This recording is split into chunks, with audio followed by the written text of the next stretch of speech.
BJP के 3 जमाई ED IT CBI. BJP के 3 जमाई ईडी आईटी सीबीआई। सीबीआई तोता है, सीबीआई तोता है। बीजेपी ने ईडी सीबीआई आईटी का कैसे सदुपयोग होता है यह करके दिखाया है।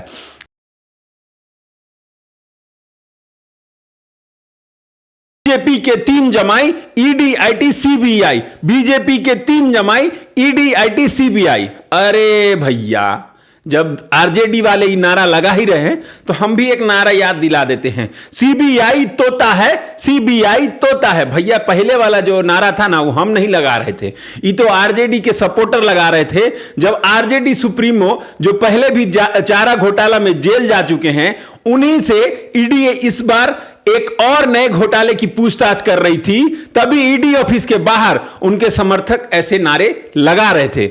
इसमें 2 सवाल है कि क्या सच में ईडी आईटी सीबीआई बीजेपी के जमाई हैं, और दूसरा सवाल ये है कि तीनों सिर्फ नेतवे सबके यहां क्यों छापा मारता है।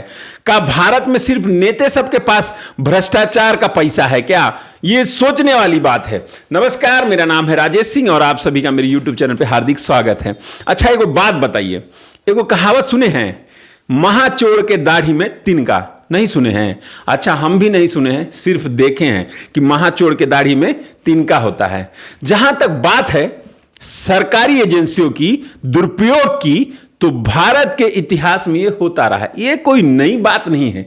इनके दुरुपयोग होते ही रहे हैं। 2013 की एक घटना याद दिलाता हूं। 2013 में केंद्र में आदरणीय सोनिया जी के सुपुत्र राहुल जी की सरकार थी, मतलब उसी टाइम कांग्रेस की सरकार थी।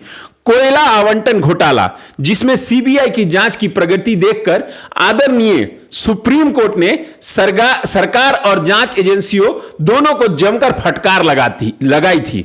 माननीय सुप्रीम कोर्ट ने कहा था, सीबीआई पिंजरे में बंद ऐसा तोता है जो अपने मालिक की ही बात बोलता है। यह ऐसी अनैतिक कहानी है जिसमें एक तोते के कई मालिक हैं। हमारे नजर में जब से बीजेपी की सरकार आई है ना, तब से कांग्रेस ने जैसे एजेंसियों का दुरुपयोग कैसे होता है यह दिखाया था, तो कांग्रेस से सीखते हुए एक अच्छे स्टूडेंट की तरह बीजेपी ने ईडी सीबीआई आईटी का कैसे सदुपयोग होता है यह करके दिखाया है।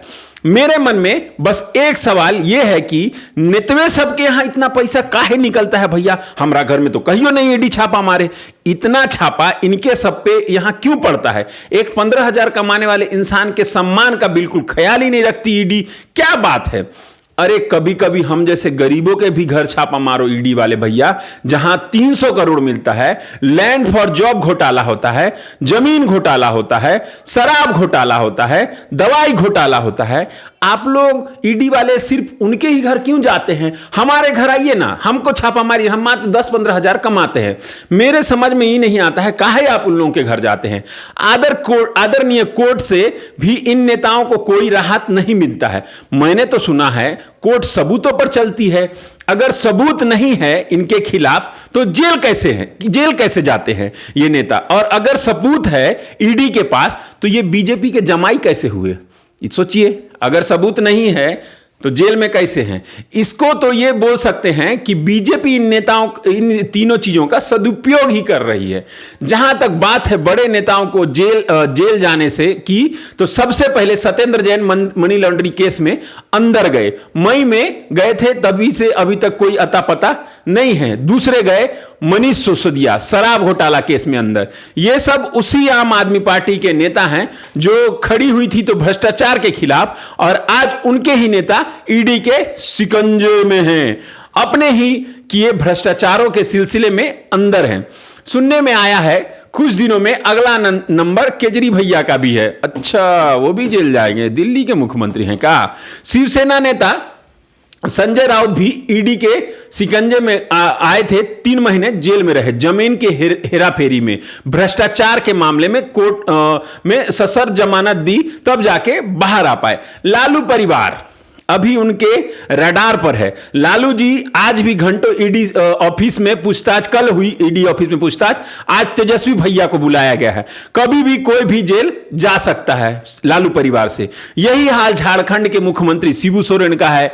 ईडी ने 10 बार समन भेजा तो आज पहले दिल्ली पहुंचे, आज दिल्ली पहुंच के अब भग के रांची चले गए हैं।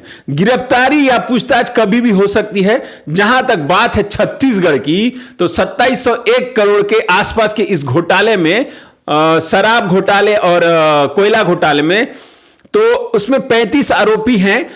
अपना कोयला घोटाले में 70 आरोपी हैं। शराब घोटाले बहुत से लोग इस केस में अंदर भी हैं। और इस केस में कांग्रेस के पूर्व मंत्री कवासी लखमा और अमरजीत भगत का भी नाम शामिल किया गया है। तो ईडी की ये छापेमारी कहिए या अटैक कहिए या दंश कहिए, खौफ कहिए, पूरे देश में चालू है। कब कौन जेल में जाएगा, किसके यहां से कितना पैसा निकलेगा, कोई कुछ नहीं बोल सकता है। विपक्षी पार्टियों ने यह आरोप लगा रही है कि यह बीजेपी की साजिश है, ईडी सीबीआई आईटी बीजेपी की जमाई है और जनता मजे ले रही है। हम भी मजे ले रहे हैं। काहे? क्योंकि यह पब्लिक है, यह सब जानती है। कोई ईमानदार, कोई बेईमान है, ये सब जानते हैं कि कौन ईमानदार है, कौन बेईमान है।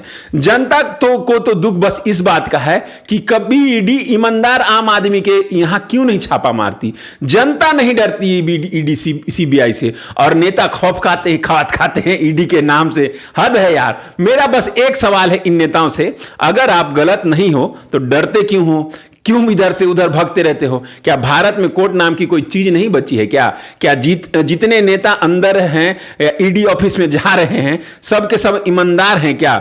बस इतना सा सवाल है मेरा। इस वीडियो में इतना ही। मिलता हूं नए वीडियो में, तब तक के लिए जय हिंद, जय भारत, भारत माता की।